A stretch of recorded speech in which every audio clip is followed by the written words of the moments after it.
ಓಂ ನಮೋ ಭಗವತೆ ವಾಸುದೇವಾಯ.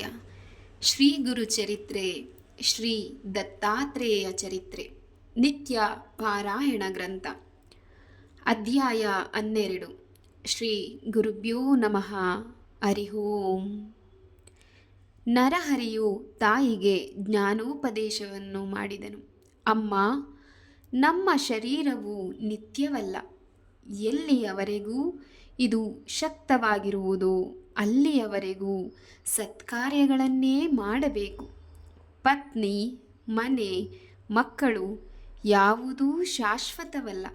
ಇವುಗಳ ಜವಾಬ್ದಾರಿಯನ್ನು ನಾವು ಎಚ್ಚರಿಕೆಯಿಂದ ನಿರ್ವಹಿಸಬೇಕು. ಸಂಪತ್ತು, ಅಧಿಕಾರಗಳು ಅಸ್ಥಿರ. ಇದರ ದುರುಪಯೋಗ ಎಂದಿಗೂ ಮಾಡಬಾರದು. ಈ ದೇಹವು ಹೂವಿನಂತೆ ಹರಳಿ ವಾಸನೆ ಬೀರಿ ಬೇಗನೆ ಬಾಡಿ ಹೋಗುತ್ತದೆ.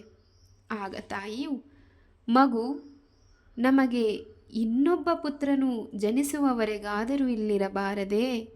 ನಿನ್ನ ವಿರಹ ಸಹಿಸಲಾರೆ ಎಂದು ಬೇಡಲು ನರಹರಿಯು 1 ವರ್ಷ ಕಾಲ ತಾಯಿ ತಂದೆಗಳ ಬಳಿ ಇದ್ದು ಅವರಿಗೆ ಅವಳಿ ಮಕ್ಕಳ ಜನನವಾದ ಬಳಿಕ ಸಂಚಾರಕ್ಕೆ ಹೊರಡಲು ಅಪ್ಪಣೆ ಬೇಡಿದನು.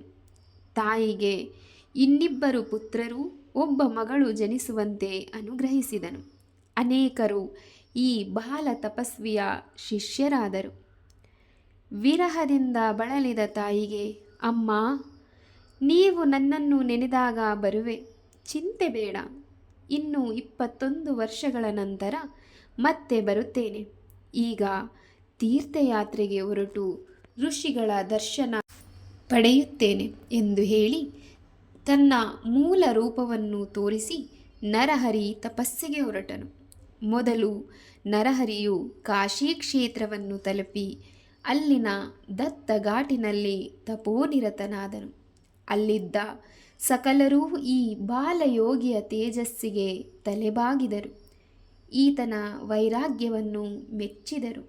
ಆಗ ಅಲ್ಲಿಗೆ ವಯೋವೃದ್ಧರೂ ಜ್ಞಾನವೃದ್ಧರೂ ಆದ ಕೃಷ್ಣ ಸರಸ್ವತಿ ಎಂಬ ಯತಿಗಳು ಬಂದರು.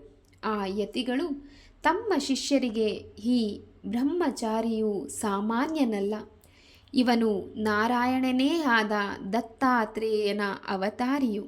ನಾವು ಈತನಿಗೆ ಸನ್ಯಾಸ ದೀಕ್ಷೆ ನೀಡಿ ಲೋಕ ಕಲ್ಯಾಣಕ್ಕೆ ಅನುಕೂಲ ಮಾಡಿಕೊಡುತ್ತೇವೆ ಎಂದರು. ಶಿಷ್ಯರು ಈ ಮಾತನ್ನು ಆನಂದದಿಂದ ಒಪ್ಪಿದರು. ಈ ರೀತಿಯಾಗಿ ನಿರ್ಧರಿಸಿದ ಶ್ರೀ ಕೃಷ್ಣ ಸರಸ್ವತಿ ಯತಿಗಳು ದಿವ್ಯ ತೇಜಸ್ಸಿನಿಂದ ಶೋಭಿತನಾದ ನರಹರಿಗೆ ಶಾಸ್ತ್ರೋಕ್ತವಾಗಿ ಸನ್ಯಾಸ ದೀಕ್ಷೆ ನೀಡಿ ಪ್ರಣವ ಮಂತ್ರೋಪದೇಶ ಮಾಡಿ ಆತನಿಗೆ ಶ್ರೀ ನೃಸಿಂಹ ಸರಸ್ವತಿ ಎಂಬ ಆಶ್ರಮ ನಾಮಕರಣ ಮಾಡಿದರು. ಮಾನವಾವತಾರಿಯಾದ ಭಗವಂತನೂ ಮಾನವರಂತೆಯೇ ನಡೆದುಕೊಳ್ಳುತ್ತಾನೆ. ಅಂತೆಯೇ ಶ್ರೀರಾಮನು ಹಿಂದೆ ವಿಶ್ವಾಮಿತ್ರರಲ್ಲಿಯೂ ಶ್ರೀಕೃಷ್ಣನು ಸಾಂದೀಪನಿಗಳಲ್ಲೂ ಗುರುಭಾವನೆ ತಾಳಿ ವಿದ್ಯಾಭ್ಯಾಸ ಮಾಡಿದಂತೆ ಶ್ರೀ ನೃಸಿಂಹ ಸರಸ್ವತಿಗಳೂ ವಿದ್ಯಾಭ್ಯಾಸ ಮಾಡಿದರು. ಇದೇ ರೀತಿ ನರಹರಿಯು ಸನ್ಯಾಸಾಶ್ರಮವನ್ನು ಸ್ವೀಕರಿಸಿ ಶ್ರೀ ನೃಸಿಂಹ ಸರಸ್ವತಿ ಎಂಬ ಹೆಸರಿನಿಂದ ಶಿಷ್ಯರಿಗೆ ವೇದ ಶಾಸ್ತ್ರಗಳ ಸಾರವನ್ನು ಗುರುಮುಖೇನ ತಿಳಿದು ಉಪದೇಶ ಮಾಡಿದನು. ಕಾಶಿ ಕ್ಷೇತ್ರದಲ್ಲಿ ನೃಸಿಂಹ ಸರಸ್ವತಿ ಯತಿಗಳ ಕೀರ್ತಿ ಹೆಚ್ಚಾಗಿ ಅನೇಕರು ಅವರಲ್ಲಿ ಶಿಷ್ಯತ್ವ ವಹಿಸಿ ಧನ್ಯರಾದರು. ಶ್ರೀ ಗುರುಗಳು ತೀರ್ಥಯಾತ್ರೆ ಕೈಗೊಂಡು ಪುಣ್ಯ ಕ್ಷೇತ್ರ ದರ್ಶನ ಮಾಡುತ್ತಾ ಗಂಗಾಸಾಗರದ ಮೂಲಕ ಪ್ರಯಾಗ ಕ್ಷೇತ್ರವನ್ನು ತಲುಪಿದರು. ಅಲ್ಲಿ ಮಾಧವ ಎಂಬ ವಿಪ್ರನಿಗೆ ಸನ್ಯಾಸ ದೀಕ್ಷೆ ನೀಡಿ ಮಾಧವ ಸರಸ್ವತಿ ಎಂಬ ಹೆಸರಿಟ್ಟರು. ಹೀಗೆ ಶ್ರೀ ಗುರುಗಳು ಶಿಷ್ಯ ವೃಂದದ ನಡುವೆ ಪೂರ್ಣ ಚಂದ್ರನಂತೆ ಶೋಭಿಸುತ್ತಿದ್ದರು ಎಂಬಲ್ಲಿಗೆ ಸರಳ ಶ್ರೀ ಗುರುಚರಿತ್ರೆಯ 12ನೆಯ ಅಧ್ಯಾಯವು ಸಂಪೂರ್ಣವಾಯಿತು.